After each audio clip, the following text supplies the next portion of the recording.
My goodness, Miss Bennett, did you pay people to come tonight? It looks like it. It sure does. Well, I am so glad to see everybody out here at the Silent City. This is the best place in Columbia to dig up history, let me tell you that. Well, my name is Sallie Alexander Baker. Sarah, but I was always known as Sallie. You can see they put Sallie on my rock even. I was born January 20th, 1872. My parents were Herschel Clay and Dolly Lyle Baker. Now, most of y'all probably know Herschel Clay. He was an attorney, but he was also a county attorney. He was a judge. He was a state representative. My mother was from the Lyle family from Greene County. Her father was a prominent lawyer over there. He is the person who actually filled all the legal paperwork out for Elijah Creel when it was time for him to take care of all of his property. So we're pretty well connected with lawyers in our family. I don't know if I'd say much more about that, but anyway, I lived all of my life in a very small area on Berkshire Street. All my life. I was born in Greene County. Then mother and father brought everybody back here and we lived on Berkshire Street. And I grew up in this town and learned lots of people and learned lots of stories about people and just enjoyed my town. Now my father was very civic minded and community minded. And he thought that you needed to be about the business of the town, you needed to volunteer, you needed to work, you needed to do something. So he taught all of us that, and we did. We worked in the town and we did several things. Actually, my brother was the principal of the Columbia Male and Female High School for several years. And I graduated from there. And as soon as I graduated, I started teaching there. And I taught there for many, many years. I was also a lifelong member of the Presbyterian Church and a Sunday school teacher there forever and a day. I think they probably got tired of me after a while, but that's okay. I enjoyed it.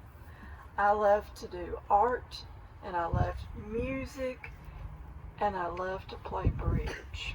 Any bridge players in the crowd? I could probably take you. I was really good. Well, there's a couple of things that I did that I guess I'm kind of proud of.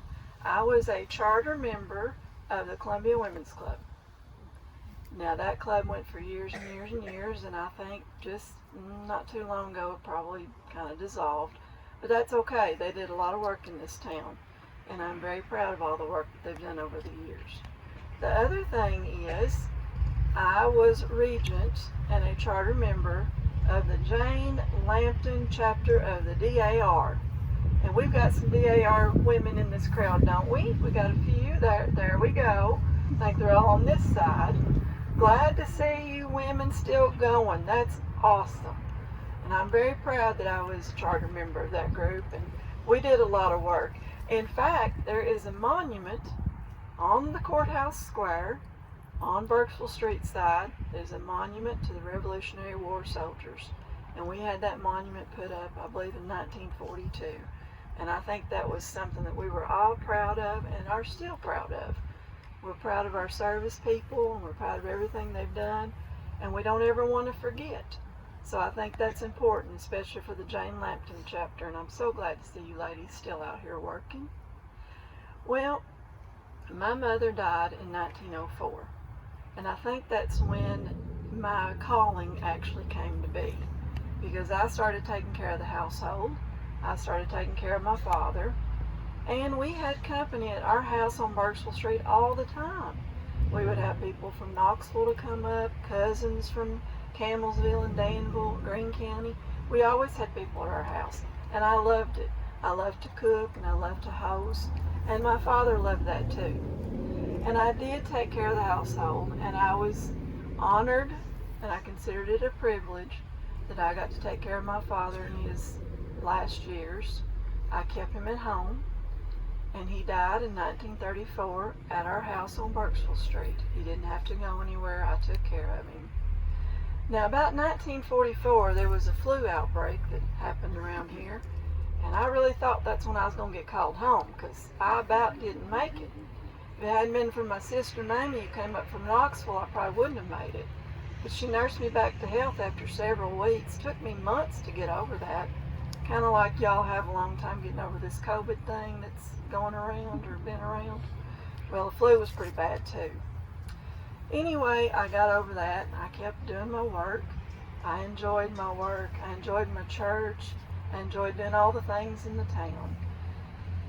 Strange thing about it is, 1953, believe it or not, October 31st, at the age of 81, at 4:30 p.m. in the afternoon, I just passed away at my house. Kind of hated that it was on Halloween, but there it is.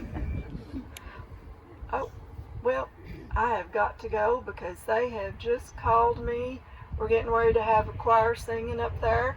One of the sweet souls is about to hit the gate, so I've got to go. Thank y'all for coming.